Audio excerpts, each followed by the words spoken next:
Welcome to the Bismarck Cancer Center podcast. I'm your host, Dana Hager, Education Outreach Coordinator at the Bismarck Cancer Center. In this podcast, we'll share stories of hope, help, and healing, and learn more about the people and technology behind the scenes at the Bismarck Cancer Center. Today's guest is Amy Gross, Executive Director of the Bismarck Cancer Center. Welcome, Amy. Thanks for joining us today. Thanks for having me, Dana. Amy, you have a long history with the Bismarck Cancer Center. Can you tell us a bit about how long you've been a part of the mission at the BCC? Sure. So the Bismarck Cancer Center has been around for 20 years now, but I've been with it before that. I started in the basement of Med Center 1 and created the Bismarck Cancer Center with them. So back up just a little bit. The basement of Med Center 1. So what were you doing over there in the basement? So at that time, the only radiation oncology in Bismarck was at Med Center 1. And so patients that needed radiation would have to go to Med Center. St. Alexis didn't have radiation at the time. And so at that time, they had a joint venture with the MRI Center, and it was working really well for them. So when we had old equipment and we needed to make some changes and reinvest in the cancer center, both hospitals got together and decided that this was the time to join forces and create the Bismarck Cancer Center. Wonderful. So you packed up, and the Bismarck Cancer Center was formed, and you moved on over to the Bismarck Cancer Center to start what we see now as this amazing facility in our region. So tell me just a little bit about some of the changes that you've seen over this 20 years. You know, interestingly enough, there's been a lot of changes in 20 years of cancer care. To say the least, we have changed our technology. I think back to when cancer patients were treated 20 years ago and all the side effects that we had to deal with, and you felt bad because in order to make them better, you had to make them feel worse. And so we dealt with a lot of side effects and a lot of trying to manage through that. And over the years with technology changing, our patients will walk out of treatment on their last day and not have felt a thing. And that is a huge success to me because not only are we helping them cure them of cancer, but we're also doing it in a much gentler way and a much easier, more tolerable way for them. And so that's a huge success for us. Absolutely. And to be able to see that change, that must be just amazing for you to do that. And Amy, I can definitely hear the passion in your voice, and I can tell that you think the Bismarck Cancer Center is a pretty special place. Just by hearing you talk about what you're doing for the patients, what do you think makes the Bismarck Cancer Center different or special? You know, the Bismarck Cancer Center is different. We say it all the time, but it honestly is. There's a culture in place at the Bismarck Cancer that's just a little bit different than anywhere else. It's not just a place of employment, but it truly is a place of calling for most people that are in that building. We don't consider ourselves necessarily employees, but just a big family, a team that's working towards the best for our patients. And when we all put our minds and hearts together to do the best for our patients, we can't help but succeed. Absolutely. Some of the things that I hear in the community are some of these support services that you offer to your patients. Can you just touch base a little bit on how did that come about and why are you offering extra special support services for your patients? Sure. We've been really proud of the technology that we have at the Cancer Center over the last 20 years and have been able to stay current with the most recent treatment technologies. However, we struggled in the beginning with lots of things that our patients needed and deserved to get through cancer treatments, but we didn't have resources for them. And so years and years ago, we talked about how do we get extra support for our patients? How do we get them those extra needs that they need through treatment? And we didn't know what to do. Back in 2007, our executive director, Ken Dykes, joined us. And he had a vision for the Cancer Center. It was his life mission to end his career and just one last hurrah and kind of give one extra oomph for the Cancer Center. And it was his vision of creating a foundation. And that's what he did. Within 6 months of him joining the Cancer Center, he created a foundation for our patients. And at that time, none of us really knew what a foundation was. We honestly didn't know what it did for our patients. We just knew that it could help our patients. And so we got on board and we started asking people for help. We started asking for donations and we started asking people to say, can Can you help us help our patients? And boy, the beginning was the beginning, but 12 years later here, we are sitting so successful. And because of the foundation, we can add those support services. So while we were super proud of being able to kill cancer cells with really cool technology, now we're able to treat the body, mind, and spirit of the cancer patient, and we're able to wrap our arms around them and give them all the support that they and their families need beyond just a beam of radiation. Right. So support services, and I like how you said it earlier. You said it's stuff that they need to get through the process. So tell me about what are some of these support services that you're offering? Sure. One of the first support services that was paramount to caring for our patients was a social worker. So we started that was our first adventure with our foundation, and we very quickly learned that nobody wants to see a social worker.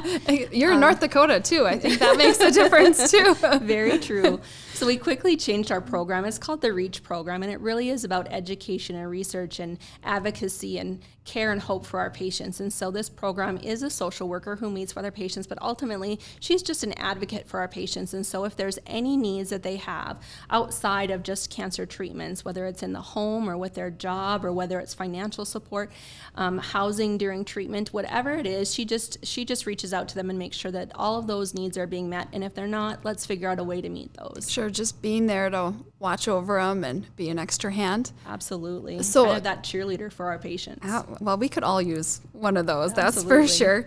So you have a social worker. What are a couple other services that are offered through this foundation? Sure, really important to us, and I think instrumental in our side effects being minimized with not only with the technology, but we have a dietitian on staff. And so when you go through cancer treatments, a lot of times patients lose weight. And so they struggle with keeping just their general energy during treatment. And so having a certified oncology dietitian in our clinic is super important for our patients to be able to continue to maintain that energy level and that strength while they're going through treatments. We also have support services such as physical therapy assistance. We have a massage therapist. She happens to be the favorite in the clinic. Well, I can understand that. Absolutely. You know, it's amazing how just 10 to 15 minutes of massage for a patient can really just bring that stress level down and help them deal with all of the extra things that are happening during treatment. And so we're really proud to be able to offer that to our patients. Right. Well, life is, just as a general rule, is very stressful, and we all need that time to slow down. But now you add a cancer diagnosis on top of it, just having that peace of mind and that extra support from the cancer centers seems like it's a win-win for everybody. It sure is. One of the most recent programs that we've added is our home care program, and that offers opportunity for our patients to get just the extra help at home. You know, you can imagine how most of us get tired and exhausted on the weekends are for recharging, but they're also for cleaning the house and doing all those extra things. And as a cancer patient who's also dealing with the stresses of cancer and treatment, we offer someone to come in and help with cleaning the house or making a meal, running errands for the patient, Wonderful. Going out, doing yard work for them, whatever it is that they need that might just add that extra lending hand to them. We want to be able to offer that to them. Excellent. You probably, I don't know if you can answer this, but what do you think these services mean to your patients? Do you, like when you think about a patient that's coming in and maybe getting a hand shoveling snow, what do you think that means to them? You know, I know what it means because we hear thanks all the time, and we get those words of affirmation from our patients afterwards saying, you don't know what that meant to me to have that extra support. And I remember when we started massage therapy, we had a gentleman, he was about 80 years old. He was a farmer, he was a widower. And so he was by himself. And we were trying to convince him to get a massage. You had to convince him? We had to convince him. Imagine that. But can you imagine being a farmer who probably hasn't had a lot of physical touch for a long time? And we worked on him for a couple of weeks just trying to convince him to take us up on the offer and said, if you don't like it, you don't ever have to do it again. And he got in there. And when he came out after 10 minutes of just a simple massage of shoulders and neck, he came out in tears. And he said to us, this took away so much stress from me. I never dreamt it could do that. And so if he can do it, anyone can do it. At least try it, because that's what we need to do, is just provide extra support to our patients when they need it. That's an amazing tribute to the services, but tell me, what does it mean to you to be able to provide these services to your patients? Boy, this is just a dream come true. I'm so proud of the Cancer Center. I'm so proud of what we are able to offer, not just from technology standpoint, but really just saying we care about you.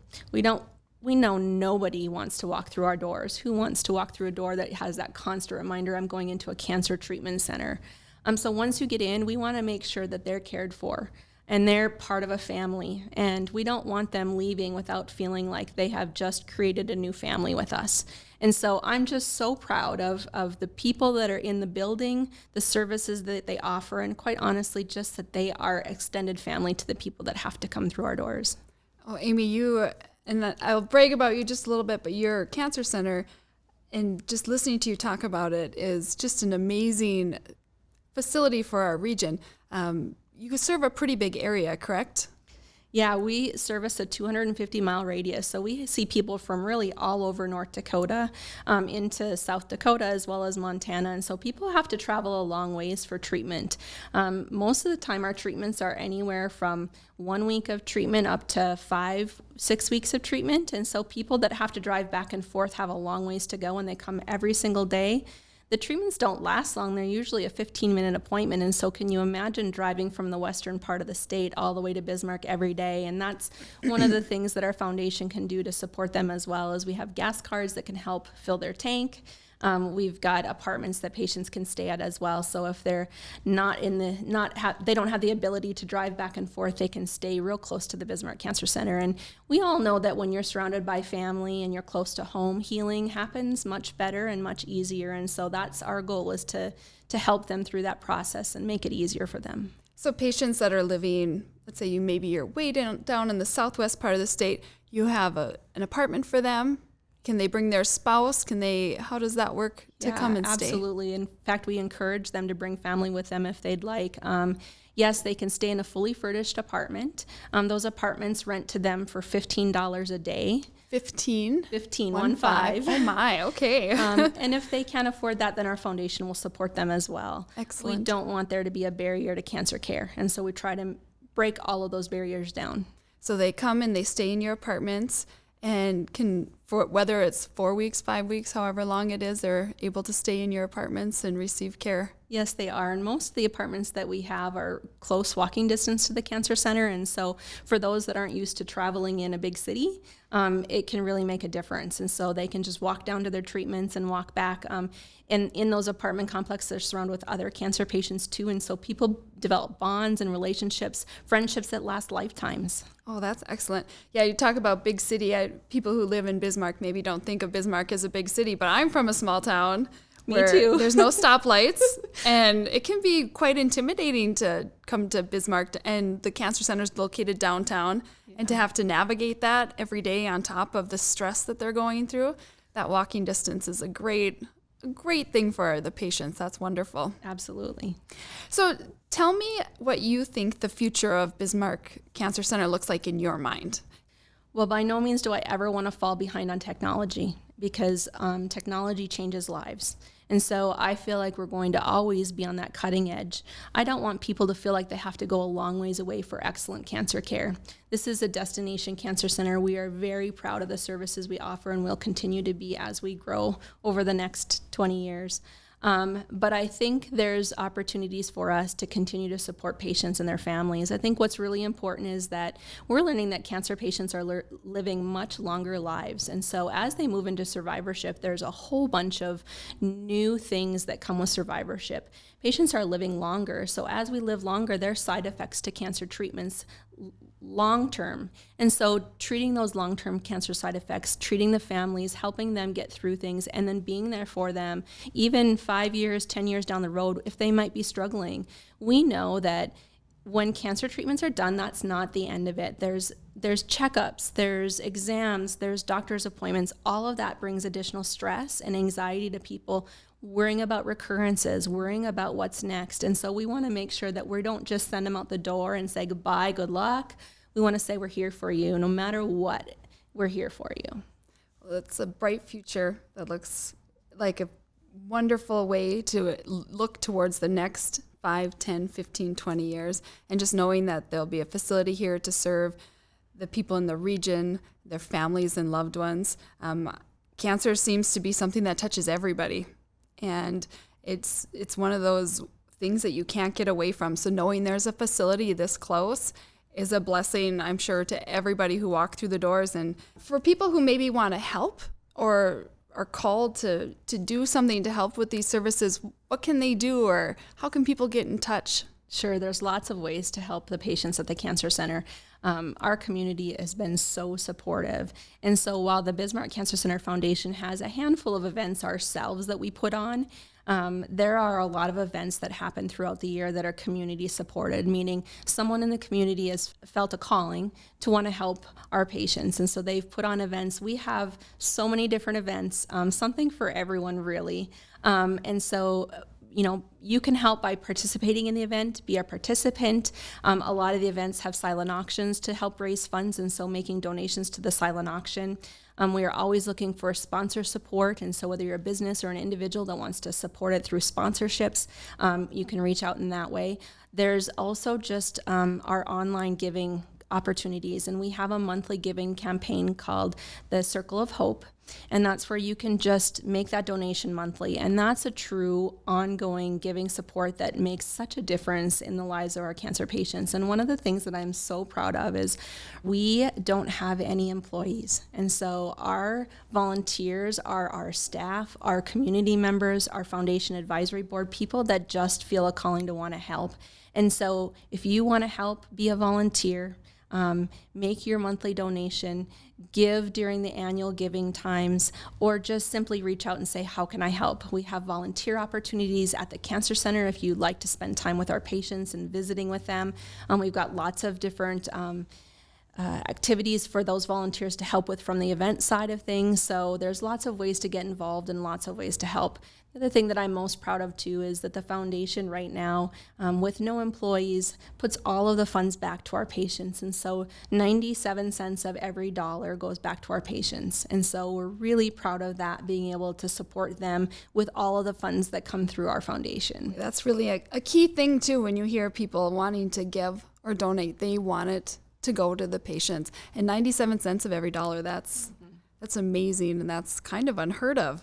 It's really, truly unheard of, but without any employees, it makes a difference. And so we are so thankful for the volunteers that support us, those people that come out and say, hey, let me lift a hay bale, or let me sit at a raffle stand, or whatever it is that they want to do, but they're there helping us, and they're making a true difference. And some you had mentioned earlier, you've talked about a hay bale now and a few things. Some signature events that you have like Masks in the Moonlight, which is a masquerade ball. So that is so much fun. That's in February every year. And so come with your ball gowns and your masks, and it's just a really fun event.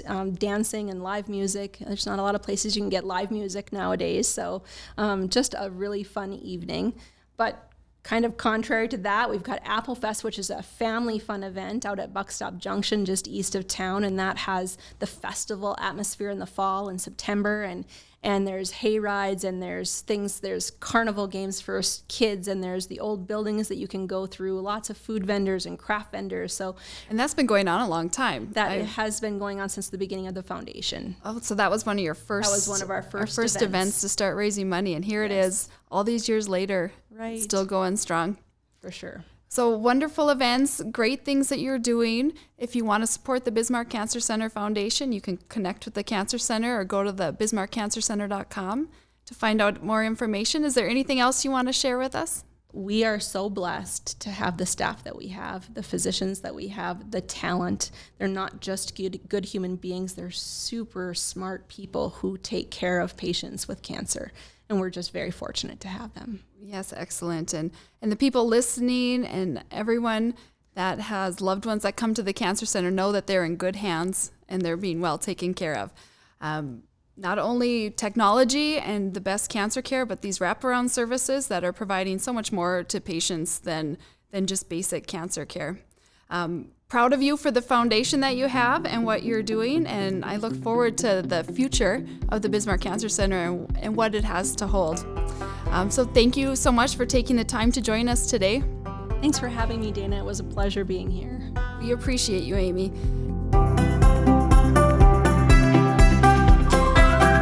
Thanks for listening to the Bismarck Cancer Center podcast.